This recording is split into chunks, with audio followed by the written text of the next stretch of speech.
Elle a cru que son argent lui donnait tous les droits. Elle a humilié un vieil homme sans ressources. Elle a voulu faire renvoyer une simple serveuse. Mais ce qu'elle ignorait, c'est que ce café allait devenir le lieu de sa plus grande humiliation. Et que la vérité allait la frapper plus fort que n'importe quelle vengeance. Avant de commencer, j'aimerais vous demander de vous abonner à la chaîne Moral History et de mettre un like pour que cette histoire puisse toucher le plus grand nombre de personnes possible.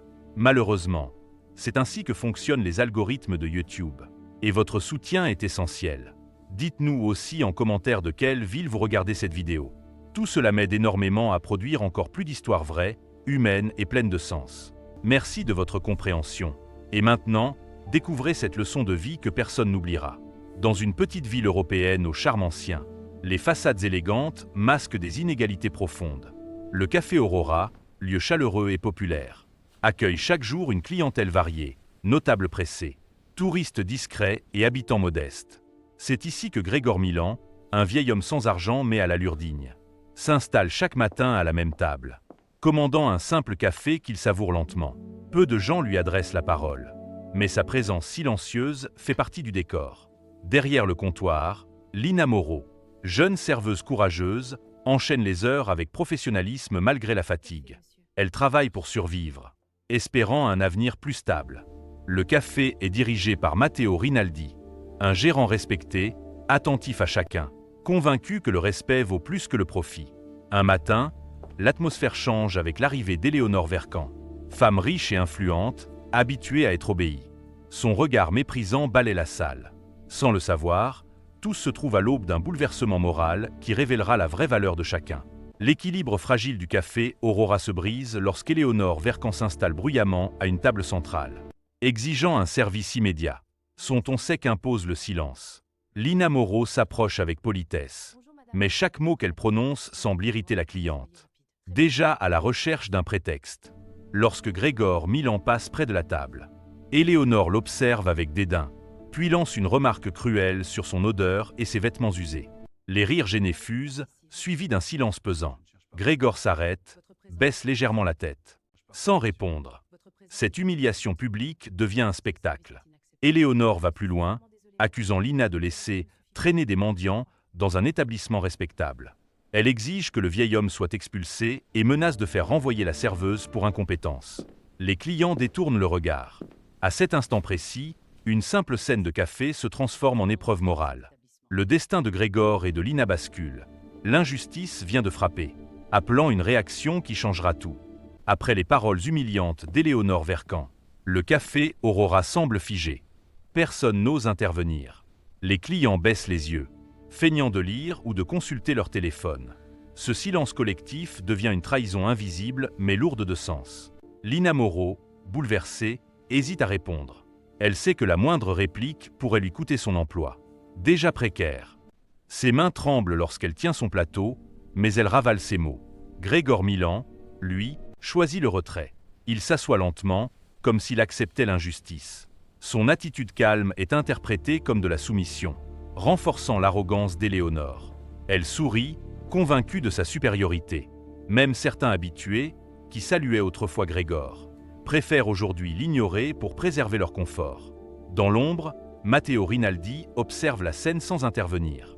Son immobilité peut sembler lâche, mais elle cache une réflexion profonde. À cet instant, le refus de l'appel n'est pas un abandon. C'est une tension silencieuse avant la tempête morale. L'injustice est acceptée, pour l'instant, tandis que la tension s'installe durablement au café Aurora. Matteo Rinaldi quitte enfin son comptoir. Son pas est lent, mesuré, presque solennel. Contrairement à l'agitation d'Éléonore Vercan, il dégage un calme qui impose le respect. Matteo n'élève pas la voix, ne prend pas parti ouvertement. Il commence par poser des questions simples, presque banales, sur le service, sur le confort des clients, comme pour reprendre le contrôle du lieu. En s'adressant à Lina Moreau, il lui offre un regard rassurant, chargé d'une confiance silencieuse. Ce geste suffit à lui redonner un peu de courage. Puis Matteo observe Grégor Milan avec attention. Le vieil homme n'est pas un inconnu pour lui. Derrière son apparente pauvreté, Matteo perçoit une dignité rare, une retenue qui trahit une histoire plus profonde. Face à Éléonore, Matteo reste courtois mais ferme. Il rappelle les valeurs du café, respect, égalité et humanité, sans confrontation directe.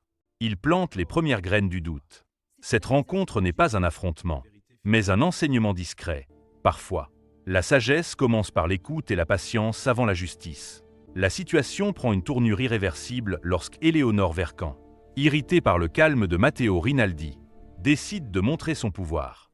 Devant tous, elle sort son téléphone et mentionne des noms influents, rappelant ses relations avec des investisseurs et des élus locaux. Son message est clair. Ce café et son personnel dépendent de son bon vouloir. Elle exige le renvoi immédiat de Lina Moreau, l'accusant de manque de professionnalisme et de complaisance envers les indésirables. Un murmure parcourt la salle. Matteo comprend alors que le simple apaisement ne suffit plus. S'il cède, il trahira ses principes. S'il résiste, il mettra en danger son établissement. Grégor Milan, toujours silencieux, observe la scène avec une attention nouvelle, comme s'il attendait ce moment précis. Matteo inspire profondément et fait un pas en avant. Il refuse poliment mais fermement la demande d'Éléonore. Ce refus marque le passage du premier seuil. Le conflit est désormais ouvert. Il n'y a plus de retour possible. Le café devient l'arène d'un combat moral où la vérité devra émerger, coûte que coûte. Le refus de Matteo Rinaldi agit comme une étincelle. L'atmosphère du café, Aurora se charge d'électricité. Éléonore Vercan hausse le ton, persuadée que l'intimidation suffira. Elle rappelle à voix haute son statut social, ses dons à des institutions locales, cherchant à rallier les clients à sa cause. Certains hésitent, partagés entre admiration et crainte. Mais peu à peu, des voix s'élèvent. Une cliente âgée prend la défense de Lina Moreau, rappelant son sérieux et sa gentillesse. Un habitué admet que Grégor n'a jamais causé le moindre problème. Ses soutiens fragiles deviennent de véritables alliés. En réponse, Éléonore se montre plus agressive, révélant son vrai visage. Au milieu de ces tensions, Grégor Milan prononce quelques phrases calmes, presque anodines, évoquant la loyauté, la mémoire et les dettes morales. Ces mots troublent Éléonore sans que personne ne comprenne pourquoi. Matteo comprend alors que chaque épreuve dévoile les rôles, alliés, ennemis et véritables intentions. Le combat moral s'intensifie, préparant une révélation majeure. Le tumulte retombe légèrement, laissant place à une tension lourde, presque oppressante. Éléonore Vercan, pourtant sûre d'elle quelques minutes plus tôt, montre des signes d'agacement plus profonds. Les paroles de Grégor Milan ont éveillé en elle un malaise inexplicable. Certains noms qu'il a évoqués, certaines dates murmurées, résonnent dangereusement avec son passé familial. Elle tente de balayer ses impressions, mais son assurance se fissure. Matteo Rinaldi, attentif, commence à relier les pièces du puzzle. Il se souvient de rumeurs anciennes, de scandales financiers étouffés, d'un homme disparu après avoir été trahi par ses associés. Le regard de Grégor, chargé de mémoire, confirme ses soupçons. Ce vieil homme n'est pas là par hasard. Autour d'eux, les clients sentent que quelque chose de plus grand se prépare. Le café devient une antichambre de vérité. L'approche de la caverne profonde n'est plus une métaphore. Tous s'apprêtent à affronter un secret enfoui, capable de renverser les rapports de force et de révéler la véritable nature d'Éléonore. Le silence devient total lorsque Matteo Rinaldi demande à ce que tout le monde écoute. Sa voix est calme, mais chaque mot porte un poids décisif. Il se tourne vers Grégor Milan et l'invite à parler. Lentement, le vieil homme se lève. Son dos est voûté, mais son regard est clair. Déterminé. Il révèle alors son identité passée. Autrefois entrepreneur respecté et fondateur d'une grande œuvre sociale européenne, il a été trahi par ses associés, dépouillé, puis effacé des cercles du pouvoir. Les noms qu'il prononce glacent la salle. Parmi eux figure celui de la famille Vercan. Éléonore pâlit. Matteo sort alors des documents conservés depuis des années, prouvant la manipulation financière et la spoliation organisée. Les preuves sont irréfutables. Face à tous, Éléonore tente de nier, puis s'effondre verbalement, prisonnière de ses propres mensonges. L'humiliation qu'elle infligeait devient la sienne. Ce moment marque l'épreuve suprême. La vérité triomphe, et la justice morale s'impose sans violence, sous le regard de témoins enfin conscients. Après la révélation, l'air du café Aurora semble plus léger, comme si une injustice ancienne venait enfin d'être réparée. Éléonore Vercan, privée de son assurance, quitte la salle sous les regards lourds de jugement. Sa chute n'est pas seulement sociale, elle est intérieure. Elle perd ce qu'elle croyait être sa force, le respect forcé par l'argent et l'influence. Lina Moreau reçoit le soutien spontané des clients. Certains s'excusent de leur silence précédent. Matteo Rinaldi lui confirme publiquement qu'elle conserve son emploi et souligne son professionnalisme. Ce moment marque pour elle une victoire silencieuse, une réhabilitation morale. Quant à Grégor Milan, il ne cherche ni vengeance ni compensation. Les regards changent, on ne voit plus un vieil homme pauvre, mais un homme droit, porteur d'une dignité inébranlable. Sa récompense n'est pas matérielle, mais humaine, la reconnaissance de sa vérité. Cette étape scelle la transformation des personnages et prépare le retour à un monde renouvelé. Le café Aurora retrouve peu à peu son calme. Mais rien n'est plus tout à fait pareil. Les clients échangent des regards nouveaux, conscients d'avoir été témoins d'une vérité rare. Matteo Rinaldi remet de l'ordre dans la salle, puis s'adresse à tous avec simplicité. Il rappelle que le respect n'est pas une faveur accordée par les puissants, mais un droit fondamental.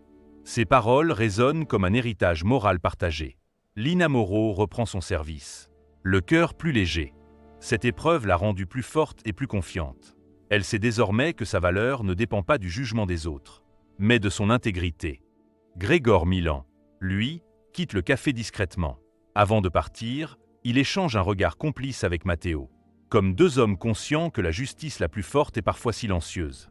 Le monde ordinaire a changé. L'élixir rapporté n'est ni l'argent ni la revanche, mais une vérité essentielle. L'arrogance finit toujours par se retourner contre elle-même. Et l'humanité demeure la plus grande richesse.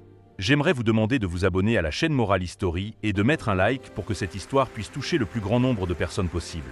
Malheureusement, c'est ainsi que fonctionnent les algorithmes de YouTube. Et votre soutien est essentiel. Dites-nous aussi en commentaire de quelle ville vous regardez cette vidéo. Tout cela m'aide énormément à produire encore plus d'histoires vraies, humaines et pleines de sens. Merci de votre compréhension.